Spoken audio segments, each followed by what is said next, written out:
بسم الله وبه نستعين والصلاة والسلام على الذي قيل في حقه فمبلغ العلم فيه أنه بشر وأنه خير خلق الله كلهم وعلى آل بيته الطيبين الطاهرين ومن والاهم بإحسان إلى يوم الدين. أما المشرف لا تفي لا جبوا وموفون إسلامك فليه نو يلاك كيشناك هناك بركة من الله تعالى دل على كوكا أني أو بلا جلي نبو موضوع حكم كنا لا هني به هنا فو أني أبرو دم نكمني أنجا جمكان تمنونا أني يرا كافوكو groupement de leaders spirituels musulmans du Mali ni ale islamé jekulu bay jamana kono min kelme ka Mali doni kelaw bela jelen farño krengen yala mawludu kelaw ulu ya ake u yer kan wajibi san ube walanda dodi mawludu kela be se hiyera so min kono ka walanda min nafaka bon jamana kan watila u jera ka bakuba dowta nyina ko di ayeda nga do o walanda nun konala amni ankaramo Sheikh Abu Ja'far Jabate be ñonfe Abu Ja'far Jabate groupement maba dodo asibawo dodo bunu kako nyeshino dine koma ani wajulu koma groupement konala ale o nyemay annabi naje ka baroke ni yuluka barade ulude ni walanda numbo annabi naje ka baroke ninika yana ngadu baroko na me ankara mofu ka fa assalamu alaikum wa rahmatullahi wa barakatuh. Wa alaikum assalam wa rahmatullahi wa barakatuh. Ankara mo ina fanya fo tumna do mutemina nda sirama awi walanda fladi mo no tem flay bakurba flay nyina no tem flay folo laqad kan lakum fi rasulillahi uswatun hasana ani ambal mamsu yi doke uka do mutemini bi walanda flana annabi na jeka boroke o yukrana ayam bafo au kana farafara mimbe anyini mawko faranyon ka yida bina don ala yade anga do walanda nyere kono folo ankara mo haklina jumeye groupement bla ka walanda di mugoma wala sabbe ka jeka boroke ko. Bismillahir Rahmanir Rahim. Alhamdulillahi Rabbil Alamin. اللهم صل على سيدنا محمد وعلى آل سيدنا محمد الذي ملأت قلبه من جلالك وعينه من جمالك وأزقت سمعه لذيذ خصالك فأصبح فرحا مؤيدا منصورا والحمد لله على ذلك وعلى آل بيته طيبين وصحبه المنتجبين. أبو زهراء أمبي فوكي ولا يماندو كشرف لا فلالبا bela jelen fo anan lame baw ala ka an bela jelen nafa na ala kira ka mauludu horomay amin ya rabbal alamin. Abu Zahra groupement no de tajamu al qiyadat o koroye ka fo ma munu nulu de dine nyemawe ni mawo mabe islamaya kono iba soro nyemo do bala qaid bela jelen sonendo doye tijaniya sonendo o ka shehuye qadira sonendo o ka shehuye Shia sonendo uka shehuye munu be mazhabu malikiya la sonu ka shehuye munu nulu be tarabiya la munu be dowrela ni bela jele ni jamati kudo nu bela jele sonendo ama ka fo an sonendo ama ma boya be o man yu'azzim sha'air Allah ma boyate ma ala ma batwe ma boya ye Allah subhanahu wa ta'ala yaraka yamaruya ko de boya sabla ala sena kama shindu mao manulu be mauludu koka mao manulu de dale no zikuru kola mao manu sonendo amaka fo kira sumo ko kanka boya kira ka sahaba sanun kanka boya o faranyon ambe o mina na ambela jele anyo nyamo yata ko di Sayyid Sharif Usman Madan Haidarama sabula ma mana fara ɲɔgɔn kan fo dɔ de ka bila ɲɛma ko man b'o fɔ kuma bɛɛ ngo hali ni diɲɛ bɛɛ kɛ shirifu ye ni seli waati sera a bɛ fɔ dɔ ka bila ɲɛ ala k'an bɛɛ sababa o kuma Abu Zahra bolofaraw de bɛ tɔn in na tɔn bolofara min n'o ye shu'unu diiniya ye n'o ye diinɛ ko kumaw bɛɛ b'a kuma fɔ nka u bɛ baara sɛmɛ dɔw la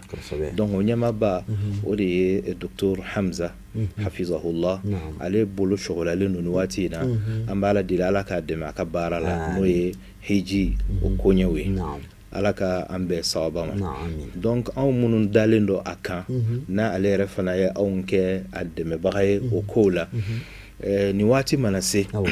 an bɛ shu'unu diiniya mɔgɔw bɛ ɲɔgɔn ye k'a fɔ jamana bɛ lahalaya min kan bi an kan ka kuma mun de kan bɛɛ lajɛlen ka kuma o kan sabula ni bɛɛ jɛra ka kuma fɛn kelen kan o nɔ ka bon ka tɛmɛ bɛɛ k'i damata fɔ ala y'a kɛ bɛn kɛra thème damadɔ kan an y'u bila ka taa an ka ɲɛmaw fɛ secrétariat la olu ye thème 2 ta komi y'a fɔ cogoya min na n'o ye ka ala kira k'an ka ɲɛma ye an ka ko bɛɛ la fɔta kɛta ni i ye kira ladege i tɛ fili ni silamɛ bɛɛ ye ala kira kanu ka ala kira ladege sallallahu alaihi wa alihi wasallam jogo ɲuman na ma d'a la k'a fɔ ni kiri bɛ bɔ maa la ma d'a la k'a fɔ ni kiri ni wɔyɔ yɛrɛ fana bɛ kɛ bon alhamdulillah filanan n'o de ye n'i ye diɲɛ yɛrɛ jateminɛ silamɛ dugu u ɲaaminen don ɲɔgɔn na u kunkarilen don ɲɔgɔn na maa minnu ni olu b'a fɛ ka silamɛw mara ni kuranɛ yɛrɛ b'a fɔ olu ma ko el mustakbirin minnu ka tɔɲɔli barika ka bon kosɛbɛ dege bɛ komi firawuna n'a ɲɔgɔn sabula firawuna ala fil ardi waja'ala ahlaha shi'a yastad'ifu ta'ifa donc olu b'a fɛ mɔgɔw ka fara fara walasa olu ka se k'u sago sɔrɔ o ye silamɛw fara fara an ka jamana yɛrɛ fana la an y'a ye k'a fɔ ɲina farafarali a barika bonyana kosɛbɛ wa a kɔlɔlɔ a juguyara kosɛbɛ siya minnu n'olu mɛnna sigi la olu ka bala ka kɛlɛ kɛ i n'a fɔ an balima filaw ani an balima dɔgɔnɔw ka faraw kan tuguni an yɛrɛ ka jamana fɛ kɔrɔn fɛ n'olu b'a fɛ ka u yɛrɛ tigɛ ka bɔ ba maliba la ni ka ko kɛ zone ko ye k'a fɔ ko olu ka fan azawad k'o tigɛ k'o bɔ tɔw la donc o kɔlɔlɔw bɛ yen ka fara jamana ɲɛma sigili fana parti politiques olu fana bilabilala ɲɔgɔn na kosɛbɛ olu fana bɛɛ lajɛlen n'u lapasaba o kuma a gɛlɛyara fan bɛɛ lajɛlen fɛ o kuma o kow tɛmɛna nka a nɔw bɛ yen grèvew cayara jamanadenw ni jamana ɲɛmaw ani kiiritigɛlaw ko ka ca donc a bɛɛ lajɛlen bɛ mun nɔfɛ Abu Zahara o de ye ɲɔgɔn sama-sama ye donc diinɛmaw yɛrɛ fana kuma dɔ la ɲɔgɔn sama-sama cayara an y'a ye k'a fɔ fo minnu yɛrɛ ye diinɛ ɲɛmɔgɔ ye minnu yɛrɛ ye kunkolo ye olu yɛrɛ ka siran Ala ɲɛ u ka sɔn ɲɔgɔn na u ka dɔbɔ kɛ ɲɔgɔn ye ka fara ɲɔgɔn kan fɛn min ni o ye bɛnkanw ye yani u yɛrɛ dama u bɛ fɔ ɲɔgɔn kɔ fitinin minnu na u ka ɲɔgɔn yafa o la k'o kiiri to Ala subhanahu wa ta'ala ma o la kuranɛ aya min bilala o ɲɛmaaya la ni aya wɛrɛw bɛ tugu o la o aya de Ala b'a fɔ ya ayyuhal ladhina amanu Ala de bɛ ka kuma o Abu Zahra Ala de bɛ ka kuma Sheikh Usman Madan Haidara tɛ ka kuma groupement olu tɛ ka kuma Ala kira yɛrɛ tɛ ka kuma sallallahu alaihi wa sallam setigi de bɛ ka kuma ko ya ayyuhal ladhina amanu aw minnu sɔnna a ma ko a ye muminu ye Jibril alayhi salam a ye Ala kira ɲininka limaniya la maa o maa dalen don o la ka sɔn Ala ka kelenbantiya ma hali n'aw fɔra ɲɔgɔn kɔ Ala mankutu la dɔ k'a fɔ Ala bɛ sanfɛ dɔ k'a fɔ ayi Ala bɛ yen k'a sɔrɔ sanfɛla tɛ yen el muhim ka sɔn a ma ko Ala ye kelen aw minnu sɔnna a ma ko Ala ye kelen hali n'aw fɔra ɲɔgɔn kɔ a détail la aw minnu dara kira Muhammadu la sallallahu alaihi wa sallam aw minnu dara alquranɛ la aw minnu dalen don kiyama la aw dalen don mɛlɛkɛw la dalen don lahara dalen don latigɛ yani limaniya tɛ aw nɛnkun kan a b'aw dusukun de la aw minnu ko a ye muminu ye ati'u Allaha wa rasulahu ati'u mutlaqu ta'a a ye Ala labato Ala labato ye jumɛn ye innama uta'u min haythu urid a bɛ komi Iblis alayhi la'anatullah a fɔra ale ka sujudu bi Adam ye a ko Ala k'ale bila dɔwɛrɛ la min tɛ sujudu ye Ala ko ayi innama uta'u min haythu urid ne Ala b'a laɲini k'a kɛ cogo min i b'a kɛ ten choix t'i bolo ma kana li mu'minin wala mu'minatin idha qada Allahu wa rasuluhu amran an yakuna lahum al-khiyaratu min amrihim Ala mana bila yɔrɔ min i b'a kɛ ten kira mana bila yɔrɔ min i b'a kɛ ten ati'u Allah a ye Ala labato wa rasulahu a n'a ka ciden sallallahu alaihi wa sallam Ala kelen k'a fɔ k'an ka Ala labato ka ciden labato a ko wala tanaza'u fatafshalu wa tadhhaba rihukum sabula n'a ma ala bato a ma ala ta kɛ a ma kira ta kɛ mun bɛ na a bɛ fɔ ɲɔgɔn kɔ wala tanazo a bɛ ɲɔgɔn sama ni ɲɔgɔn sama nana fatafshalu a bɛ jitɔya a ka ko bɛ tiɲɛ aw bolo wa tadhhaba rihukum fanga min n'aw kan ko o sɔrɔ ala labato ni kira labato la ani jɛ la o bɛɛ lajɛlen bɛ taa ala bɛ sɔrɔ k'a kuncɛ ni jumɛn a ko wasbiru inna allaha ma'a sabirin a ye muɲu ɲɔgɔn kɔrɔ a ka sabali ala ka ko kan a ka sabali ala kira ta kan ala faralen don sabalibaw kan donc Abu Zahra Allah subhanahu wa ta'ala n'a kumana kuranɛ yɔrɔ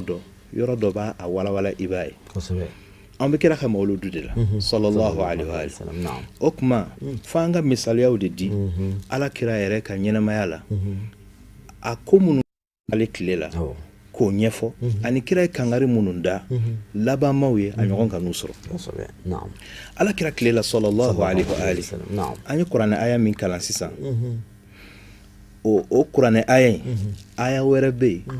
min fɔra sɔ bɛ Anfal la ni o bɛ an bɛna min kala o bɛ suratu Ali Imran la Allah subhanahu wa ta'ala kelen ka kuma Uhudu kɛlɛ kan kuma ninnu ka surun ɲɔgɔn na kosɛbɛ a ko ala ye layidu ta k'a fɔ ale bɛ muminun dɛmɛ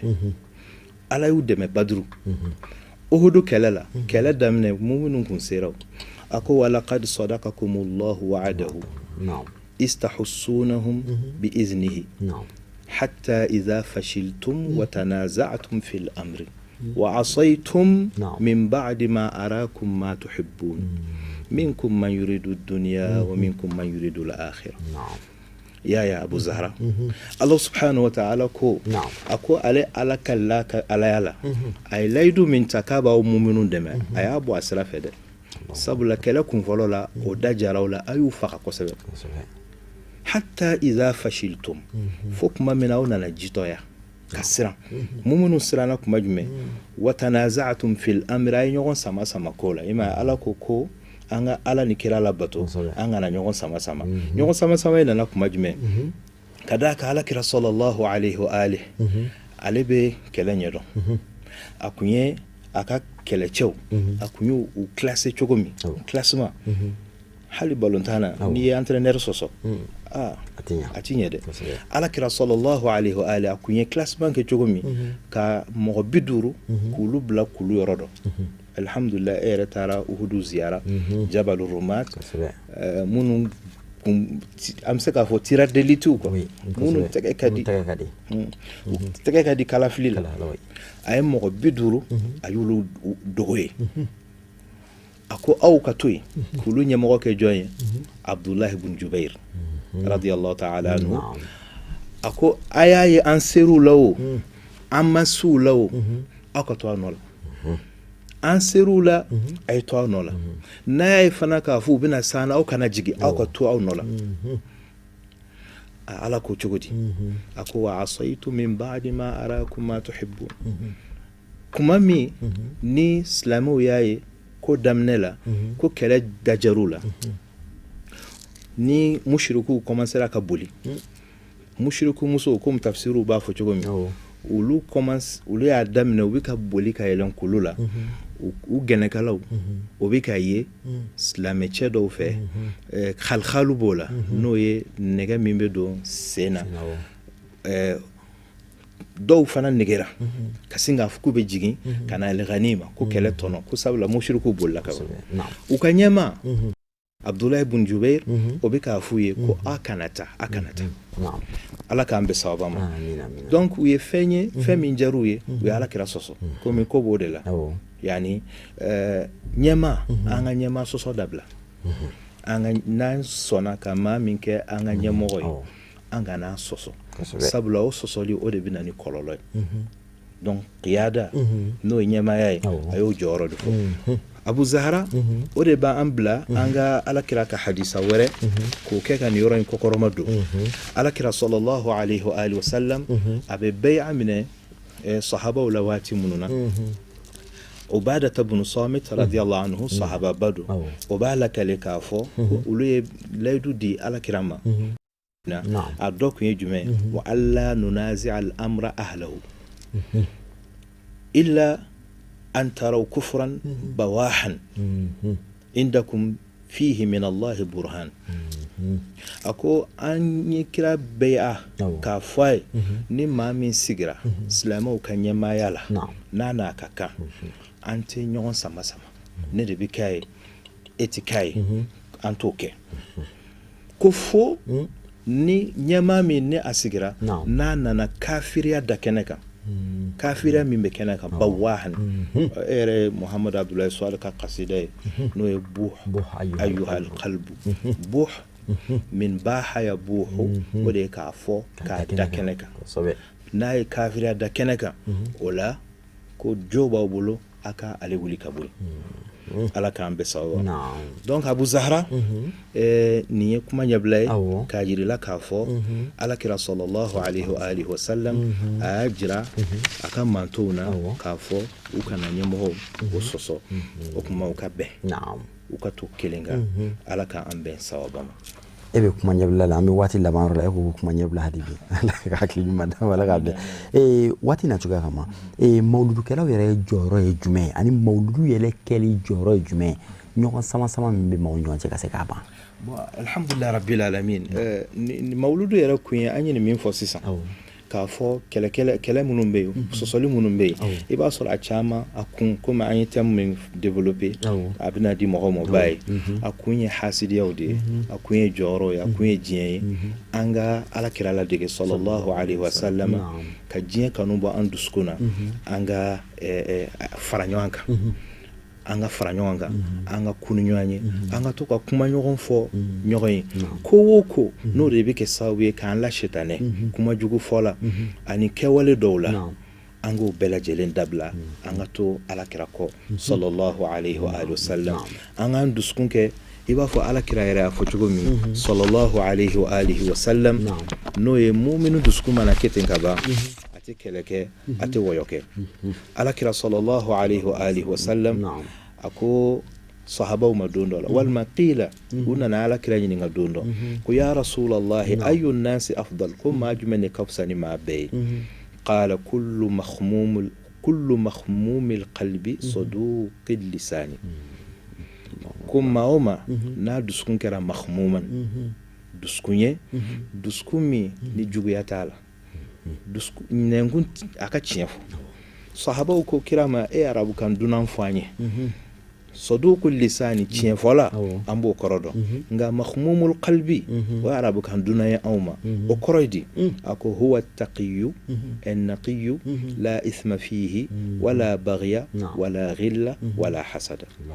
a ko dusukun min n'a bɛ siran ala ɲɛ dusukun min n'a jɛlen don ŋaniya ɲuman don miiriya ɲuman b'a la la ithma fihi a tɛ ala sɔsɔ ko a t'o miiri tɔn sigiyɔrɔ la a t'a miiri foyi la sabula ithmu n'o ye kota ye shetanɛ bɛ se k'o jigi mɔgɔw kɔnɔ o bɛɛ bɛ na ni fitinɛ ye alam tara ila alladhina nuhu ani najwa ثم يعودون لما نهوا عنه ويتناجون بالإثم والعدوان ومعصية الرسول أقول يرى إنما النجوى من الشيطان ليحزن الذين آمنوا وليس بضارهم شيئا نمبكو مؤمنو التي مودو جوجيا بلاكونو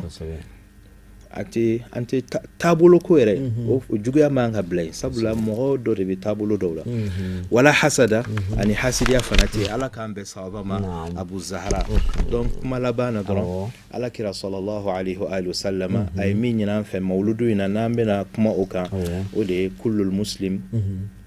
alal muslim haram ani al muslim akhul muslim an bɛna o de jira k'a fɔ silamɛw bɛɛ ye kelen tɔgɔ ninnu o tɛ baasi ye nka u ka ɲɔgɔn minɛ ni badenya juru ye n'o de ye wa'tasimu bihablillahi jami'an wala tafarraqu an ka ɲɔgɔn minɛ an kana fara fara o kɔrɔ tɛ dɔ k'a t'a bila dɛ to i ta kan nka jama jɛlen don miiriya ɲuman min na taabolo ɲuman min na i ni jama k'o kɛ ɲɔgɔn fɛ ala ka an bɛn sababa ma. Cheikhana yani an ka bɔ baro kɔnɔna la ne bɛ fɛ i ka welekan bila komi an y'a fɔ cogo min na groupement kɔnɔna la aw de ka baara bɛnnen don diinɛ kow ma wajulu kow bɛɛ bɛ ɲɔgɔn sɔrɔ o kɔnɔna la ne bɛ fɛ i ka welekan dɔ bila wajulukɛlaw bɛɛ lajɛlen ma kɛrɛnkɛrɛnnenya la minnu bɛ mawuludu kɛnɛw sigi yana nga don bo baro kono. Alhamdulillah rabbil alamin, an bɛ Ala fo ka Ala waleɲuman dɔn, Ala min sɔnna ka an kɛ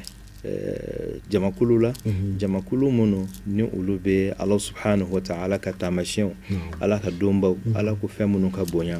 u b'u bonya u t'u dɔgɔya, Ala ka an bɛɛ sababa ma. An bɛ o tare tare k'u ye k'a f'u ye félicitations, alhamdulillah tare tare b'aw ye, nka an bɛ mawuludu kɛnɛ min na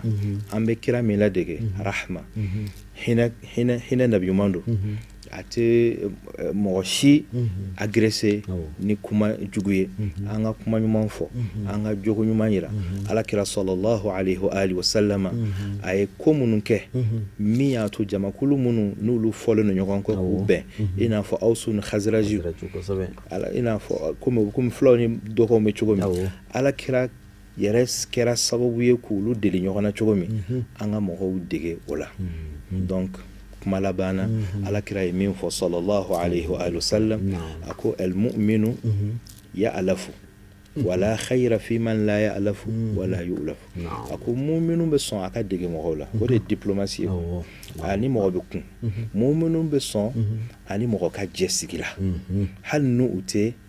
taabolo kelen, hali kafiri ani mu'minu bɛ sigi. A ko hɛrɛ tɛ maa la maa min la ya'lafu a tɛ don mɔgɔ la wala yu'lafu, mɔgɔ fana tɛ se ka don ale la, sabula datugulen don quoi, a renfermelen don a yɛrɛ kan. Donc an k'an dayɛlɛ k'an kɔnɔna jɛya, jogo ɲuman de bɛ maaw sama ka na, kuma tɛ, jogo ɲuman o de bɛ maaw sama, o de bɛ mɔgɔw lasɔn. Alakira mɔgɔw sɔnna ye n'a jogo de, o ma sɔn a ye ni kumakan gansan ye. Ala k'an bɛɛ sababa. O ye dɔw laban ka ɲɛ. An bɛ dɔw laban min kɛ o de ye an bɛ ka kuma groupement tɔgɔ min na, a ɲɛmaaba Seydi Sharif Usmani Madani Hayidara hafizahullah, Ala subhanahu wa ta'ala a ka an n'a ɲɛmɛ ɲɔgɔn na, Ala subhanahu wa ta'ala a bɛ mawuludu jama min ɲɛsin a ma, ani groupement mɔgɔ kelen o kelen, mawuludu jama bɛ sun u fɛn o fɛn ma ka bɔ dugu wɛrɛw la ka na, Ala k'u na hɛrɛ la k'u segin hɛrɛ la. Mawuludu yɛrɛ bɛ dabɔ min kama n'o ye taqarruban ila Allah, ka an gɛrɛ Ala la, sabula mawuludu ye moyen dɔ de ye pour que ka Ala ka jɛn sɔrɔ, ka Ala ka yafa sɔrɔ, ka Ala kira kanu ko o dogi an na, ani ka Ala kira ka sunna dɔnni sɔrɔ. Walmar'u ma'a man ahabba yuhshar, i ye fɛn min kanu i n'o de bɛ kunu kiyama. Ala ka se ka mawuludu kɛnɛ ninnu kɛ seere ye an ye kiyama jɔ don, k'a fɔ an ye Ala kira lapasa, an ye Ala kira ka ko sankɔrɔta, an ye Ala kira kanu jira sallallahu alaihi wa alihi wa sallam. Ala kira n'a ka so dungo k'o dɔn an ye, duwawu minnu bɛ k'a kɛnɛ kan, sarakati minnu bɛ bɔ, Ala k'a bɛɛ lajɛlen jaabi, Ala kana ni a kɛbaliw kɛɲɛ. Walhamdulillahi rabbil alamin.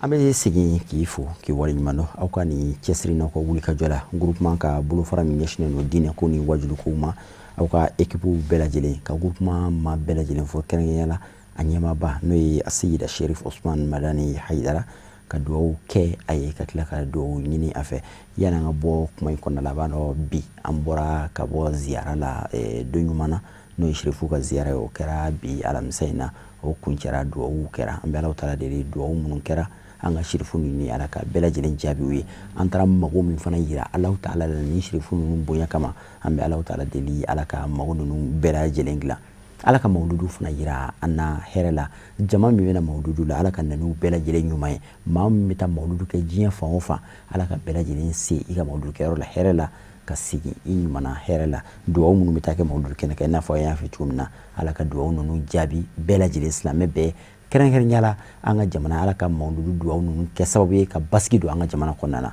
Fɔnkɔɲɔgɔnya ni sama-samali min bɛ jamana maaw ni jamanadenw ni ɲɔgɔn cɛ, Ala ka bɛn sabati jamanadenw ni ɲɔgɔn cɛ. An bɛ segin k'i fo k'i waleɲuman dɔn, ka duwawu k'i ye, ka duwawu ɲini fɛ. An tɛ ɲina ka aw yɛrɛ fana fo ka waleɲuman dɔn, aw de ni foli ka kan, aw minnu b'aw ka mɔgɔw bɛɛ bila k'aw sigi ka jɛmu kɛ n'o ye diinɛ baro ye. Diinɛ baro tɛ fɔ aw minnu kɔ jamana in kɔnɔ ani jamana in kɔ kan. An bɛ Alahu taala deli an ni aw ye, Ala ka sigida nataw yira an ni aw bɛɛ lajɛlen na. Wa akhiru da'wana alhamdulillahi rabbil alamin. Wassalamu alaikum wa rahmatullahi ta'ala wa barakatuhu.